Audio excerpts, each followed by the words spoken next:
రాష్ట్ర పారిశ్రామిక అభివృద్ధిలో మరో చారిత్రక ఘట్టానికి సమయం ఆసన్నమైంది. Arcelor Mittal Nippon steel India సంస్థ నెలకొల్పనున్న గ్రీన్ఫీల్డ్ ఇంటిగ్రేటెడ్ స్టీల్ ప్లాంట్కు అనకాపల్లి జిల్లా నక్కపల్లి మండలం రాజయ్యపేటలో ముఖ్యమంత్రి చంద్రబాబు రేపు భూమి పూజ చేయనున్నారు.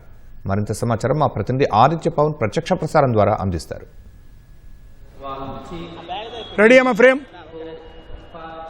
అనకాపల్లి జిల్లా నక్కపల్లి మండలం పాటిమీద గ్రామంలో మనం ఉన్నాం. మరికొద్ది సేపట్లో ఆర్సిలరీ మిట్టల్ నిప్పన్ స్టీల్ ఇండియా భూమి పూజ వేడుకకి అన్ని ఏర్పాట్లు పూర్తయ్యాయి. రాష్ట్ర ముఖ్యమంత్రి చంద్రబాబు, అలాగే డిప్యూటీ సీఎం పవన్ కళ్యాణ్, మంత్రులు నారా లోకేష్తో పాటు కేంద్ర మంత్రులు కూడా ఈ వేడుకలో పాల్గొంటున్నారు. ఈ వేడుకకి అన్ని ఏర్పాట్లు పూర్తి చేశారు. సుమారుగా 40 ఎకరాల పార్కింగ్ ఏర్పాటు చేశారు. మరోవైపు 50,000 మంది పైగానే ప్రధానికం సమక్షంలో ఈ భూమి పూజ కార్యక్రమానికి అన్ని ఏర్పాట్లు చేశారు. ఒక రకంగా చెప్పుకోవాలంటే అనకాపల్లి జిల్లా కేంద్రంగా ఒక పారిశ్రామిక విప్లవానికి నాంది పలుకుతున్నట్టుగా భావించుకోవచ్చు. ఎందుకంటే ఆర్సిలరీ మిట్టల్ సంస్థ ప్రపంచంలో అగ్రగామి స్టీల్ సంస్థ. మొదటి దశలోనే సుమారుగా 7 మిలియన్ మెట్రిక్ టన్నుల ఉత్పత్తితోటి 2033 నాటికి ప్రారంభించి సుమారుగా 35,000 ఉద్యోగాలు ప్రత్యక్షంగాను 1,00,000 ఉద్యోగాలు పరోక్షంగా ఇవ్వడానికి అన్ని ఏర్పాట్లు చేస్తున్నారు. ప్రస్తుతం అయితే భూమి పూజ కార్యక్రమానికి అన్ని ఏర్పాట్లు చేశారు. ప్రస్తుతం మనతోటి దామచర్ల సత్య ఉన్నారు. వారితో మాట్లాడదాం. ఎలా ఉండబోతుంది? ఎందుకంటే అనకాపల్లి ప్రాంతం చూసుకున్నట్టయితే విశాఖపట్నంలో ఒకవైపు భోగాపురం ఎయిర్పోర్ట్ ప్రారంభమవుతోంది. ఇప్పుడు అనకాపల్లి జిల్లాలో స్టీల్ ఫ్యాక్టరీ ప్రారంభం కాబోతుంది. ఎలా భావించుకోవచ్చు, ఏమంటారు? అందరికీ నమస్కారం అండి. ఈరోజు ఉత్తరాంధ్ర ప్రజలు వాళ్ళు చాలా అదృష్టవంతులు. ఎందుకంటే ముఖ్యంగా ఆంధ్ర రాష్ట్రంలో ఈ యొక్క కూటమి ప్రభుత్వం వచ్చినాక మీరు పెట్టుబడులు ఏ విధంగా వస్తున్నాయో ఒక్క జూమ్ కాల్ తోటే ఈ యొక్క ఇంత పెద్ద కంపెనీ ఆర్సిల్ మెటల్ లాంటి ఒక పెద్ద ఇన్వెస్ట్మెంట్ కంపెనీ ఈరోజు రావటం చాలా సంతోషంగా ఉంది. అందులో 1,70,000 కోట్ల రూపాయల పెట్టుబడి ఈ యొక్క నక్కపల్లి మన పాయకరావుపేట కాన్స్టిట్యున్సీలోనే రావడం అనేది కూడా ఇంకా సంతోషంగా ఉంది. దీనికి గౌరవ ముఖ్యమంత్రి నారా చంద్రబాబు నాయుడు గారు కానీ, మా యువ నాయకుడు గౌరవ రాష్ట్ర మంత్రివర్యులు లోకేష్ గారు కానీ, ఉప ముఖ్యమంత్రి పవన్ కళ్యాణ్ గారు ఈ యొక్క రాష్ట్రాన్ని అభివృద్ధి చేయాలన్న ఒక ఆలోచనతోటి అటు కేంద్రంలో మన ప్రధానమంత్రి మోడీ గారి సహకారంతో ఈరోజు ఇంత పెద్ద పరిశ్రమ ఇక్కడికి రావడం అనేది చాలా సంతోషంగా ఉంది.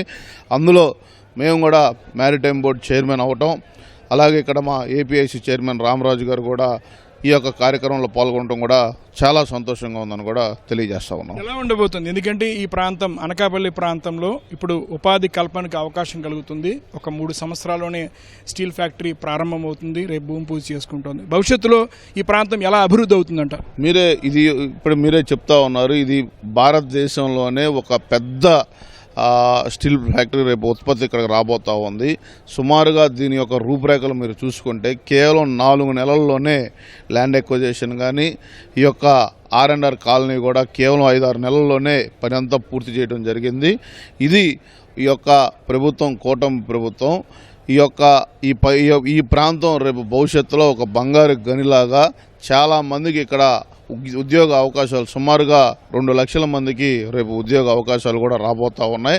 ఈ ప్రాంతం ఇక్కడ దగ్గరలోనే మీరు పోర్టు కానీ, క్యాప్టివ్ పోర్టు కూడా రాబోతూ ఉంది. అలాగే దగ్గరలో కూడా గౌరవ ముఖ్యమంత్రి నారా చంద్రబాబు నాయుడు గారు కూడా ఒక ఎయిర్పోర్ట్ కూడా ఒకటి ప్రతిపాదన తునికను నక్కపల్లికి మధ్యలో ఒకటి ప్రపోజల్ కూడా పెట్టున్నారు. అది కూడా మామూలుగా ఎయిర్పోర్ట్ కూడా ఒకటి రాబోతోంది. ఈ ప్రాంతం మీరు చూసుకుంటే ఉత్తరాంధ్రగా ముఖద్వారం, మన పాయకరావుపేట ముఖద్వారంతో అటు ఇక్కడి నుంచి మూలాపేట దాకా ఒక అద్భుతంగా తయారవబోతుందని కూడా మీ అందరికీ తెలియజేస్తా ఉన్నాం. ప్రస్తుతం మనతోటి ఏపీఐసిసి చైర్మన్ రామరాజు గారు ఉన్నారు. సిఏఏ సమిట్ సమావేశంలో కూడా ఆ సమిట్ జరిగిన కొద్ది నెలల్లోనే ఆర్సిలరీ మెటల్ ప్రస్తుతం భూమి పూజ సిద్ధం చేసుకుంటున్నాం. ఆ సమయంలోనే ఈ ప్రాంతం అనకాపల్లి జిల్లా ఒక పారిశ్రామిక అభివృద్ధి చెందే ప్రాంతంగా ఇప్పటికే ముఖ్యమంత్రి ప్రకటించారు. దాని తగ్గ ఏర్పాట్లు జరుగుతున్నాయి. రేపు భూమి పూజ కార్యక్రమం జరుగుతుంది. ఏపీఐసిసి సంబంధించి పారిశ్రామికంగా ఎంతో అభివృద్ధి చెందేటువంటి పరిస్థితులు మనకు కనిపిస్తున్నాయి. ఏమంటారు మీరు అడిగిన దాంట్లో ఏ విధమైన సందేశం లేదు. ఒక పక్కన చూస్తున్నాం ఏఎంఎన్ఎస్ మెటల్, వారు యాక్చువల్గా ఎన్నో రాష్ట్రాలు దానికి పోటీ పడ్డాయి. కానీ గౌరవ చంద్రబాబు నాయుడు గారు కానీ, అదేవిధంగా మా లోకేష్ బాబు గారు కానీ, పవన్ కళ్యాణ్ గారు కానీ, మోడీ గారి యొక్క నాయకత్వంలో వారికి ఒక నమ్మకం ద్వారా ఇక్కడ రావడం జరుగుతూ ఉంది. ఈరోజు ఏఎంఎన్ఎస్ మిట్టల్ ఏదైతే ప్రారంభిస్తున్నారో ఈ కంపెనీ, ఇది ఈ స్టీల్ ప్లాంట్ వారు క్యాప్టివ్ పోర్ట్ కూడా మనం చెప్పారు. ఇప్పుడు మన సత్య గారు, రామసల్ల సత్య గారు వారు క్యాప్టివ్ పోర్ట్ కూడా ఇవ్వడం జరిగింది. అంటే వారు ప్రొడక్షన్ చేసి ఇతర దేశాలకి ఎక్స్పోర్ట్ చేయడానికి ఐరన్ కానీ, ఇక్కడ ఈ ఐరన్ కూడా వాల్యుబుల్. అంటే ఐరన్లో కూడా చాలా క్వాలిటీస్ ఉంటాయి. మన కన్స్ట్రక్షన్ కానించి ఏరోప్లేన్ వరకు కూడా రకరకాలుగా అల్యూమినియం, ఐరన్ అలా రకరకాలు ఉంటాయి. దీంట్లో చాలా గ్రేడ్స్ ఉంటాయి. చాలా నాణ్యమైన ఉత్పత్తి కోసం ఈ ప్రాంతం ఎన్నుకుని వారు ఈరోజు ఇక్కడ ఇన్ని లక్షల కోట్ల పెట్టుబడులు, అంటే ఒక ఏఎంఎన్ఎస్ మిట్టలే కాకుండా పక్కనే మనకి బల్క్ డ్రగ్ పార్క్ వచ్చింది. ఆ బల్క్ డ్రగ్ పార్క్లో కూడా మనకి రామబిల్లి కార్ దాకా కూడా ఆల్రెడీ రామబిల్లి కూడా ఈ మధ్య చాలా అలాట్మెంట్స్ జరిగినాయి. అంటే రాబోయే రోజుల్లో ఒక అచ్యుతాపురం కానీ, పరవాడ కానీ, తర్వాత రాంబిల్లి, నక్కపల్లి, యార్షల్ మిట్టల్, ఈ ప్రాంతం అంతా కూడా ఎంతో అభివృద్ధి చెంది పారిశ్రామికంగా కానీ ఉద్యోగ అవకాశాలు కానీ. పూర్వం మా చిన్నతనంలో 40-50 సంవత్సరాల క్రితం చూస్తే, అని నేను 30 సంవత్సరాల క్రితం చూస్తే, ఈ ప్రాంతాన్ని నుంచి గోదావరి జిల్లాలకి వలస వచ్చి పనిచేసేవారు. సమ్మర్లో వచ్చి వాళ్ళు పనిచేసేవారు. ఇది మన వరి కోతలకు కానీ, వరి ఊడుపులకు కానీ, నాట్లకు కానీ వచ్చేవారు. ఈరోజు పరిస్థితి మారింది. అటు నుంచి ఇటు వలస వచ్చేటువంటి పరిస్థితి గౌరవ చంద్రబాబు నాయుడు గారి నాయకత్వంలో 2014-19 మధ్యలో కానీ, ఈరోజు చూస్తున్నాం మన భోగాపురం ఎయిర్పోర్ట్ కంప్లీట్ చేస్తూ ఉన్నారు. అంతేకాదు మనకి చూస్తే కాపులుప్పాడ కానీ, భీమిలి ప్రాంతంలో కూడా ఐటీని ఎంతో డెవలప్ చేసి ఈరోజు ₹1 ల్యాండ్ ఇచ్చారని ఎవరో మాట్లాడుతూ ఉన్నారు. ₹1 కాదు, ఉద్యోగ అవకాశాలు ఇచ్చారు. మన దగ్గర ఐడల్గా ల్యాండ్ ఉంది. ఏపీఐసీ దగ్గర బోల్ ల్యాండ్ ఉంది, ల్యాండ్ బ్యాంక్ ఉంది. ఆ ల్యాండ్ బ్యాంక్ ద్వారా ఈరోజు ఒక పారిశ్రామికవేత్త వచ్చినప్పుడు, ఈరోజు ఏఎన్ఎంఎస్ మెట్లో చూస్తే ఎంఎన్ఎస్ మెట్లో వాళ్ళు కూడా హైయర్ ఫండ్ ఏదైతే వాల్యూ కూడా కట్టి తీసుకుంటున్నారు ల్యాండ్ ఇక్కడ. అంటే ఒక ఏరియా అభివృద్ధి చెందాలంటే అన్నీ చేయాలి. ఇతర రాష్ట్రాలతో పాటు ఏ కాంపిటీషన్ అయినా దాన్ని కూడా పార్టిసిపేట్ చేసి వాళ్ళందరినీ కూడా మనం ఈరోజు 20 లక్షల కోట్ల పెట్టుబడులు, 20 లక్షల ఉద్యోగాలు కూడా ఒక ఆలోచనతోటి ముందరు తీసుకెళ్ళడం జరుగుతుంది. రాబోయే రోజులు ఈ ప్రాంతం ఫార్మాకి కానీ, ఐరన్ కానీ, దీని యాన్సిలరీ యూనిట్స్ కానీ, ఈ ప్రాంతం ఒక చిత్రమే మారుతుంది. రాబోయే రోజుల్లో హైదరాబాద్ నుంచి ఇటు ఉద్యోగాలకు వచ్చేటువంటి టైం కూడా వస్తూ ఉంది, దగ్గరగా ఉంది మనకి. జనరల్గా మనందరూ కూడా పిల్లలు చదువుకునేటప్పుడు ఫీజు రింబర్స్మెంట్ కానీ పిల్లలకి చాలా ఖర్చు పెడుతూ ఉంటుంది ప్రభుత్వం. సుమారుగా ఒక స్టూడెంట్కి 20 లక్షల రూపాయలు ఖర్చు పెడుతుంది. కేజీ టు పీజీ అయ్యేటప్పటికి వాళ్ళకి 20 లక్షలు. 20 లక్షలు ఖర్చు పెట్టిన తర్వాత ఏం జరుగుతుంది? వాళ్ళు ట్యాక్స్ పే చేసి ఒక ఉద్యోగం వచ్చే అవకాశం ఉన్నప్పుడు అమెరికాయో లేకపోతే ఇతర దేశమో లేకపోతే హైదరాబాదో, ఒక చెన్నైయో, ఒక వెస్ట్ బెంగాల్, ఒక ఢిల్లీయో అట్లా వెళ్ళి అక్కడ ట్యాక్స్ పే చేస్తున్నారు. ఏపీ ప్రజలకి ఇక్కడ ఖర్చు పెట్టేది అంతా కూడా ప్రభుత్వం ఖర్చు పెడుతుంది, ప్రజల సొమ్ము ఖర్చు పెడతా ఉన్నారు.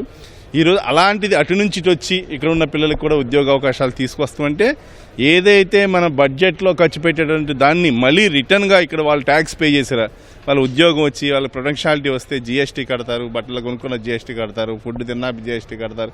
అన్ని ట్యాక్సుల ద్వారా రాబోయే రోజులు ఆంధ్ర రాష్ట్రానికి ఎక్కడికో లేదు మనకు నిలబెడుతున్నారు. ఇదంతా క్రెడిట్ చంద్రబాబు నాయుడు గారి యొక్క నాయకత్వంలో జరుగుతోంది.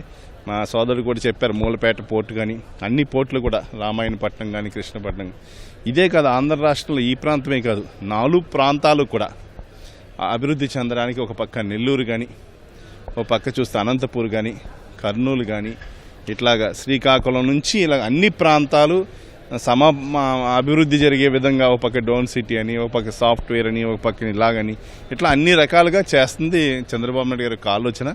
ఒక పక్కన అమరావతి డెవలప్మెంట్ కానీ, అంటే 4 ప్రాంతాలు కూడా, అంటే 4 మూల చేసే విధంగా ఆలోచన జరుగుతూ ఉంది.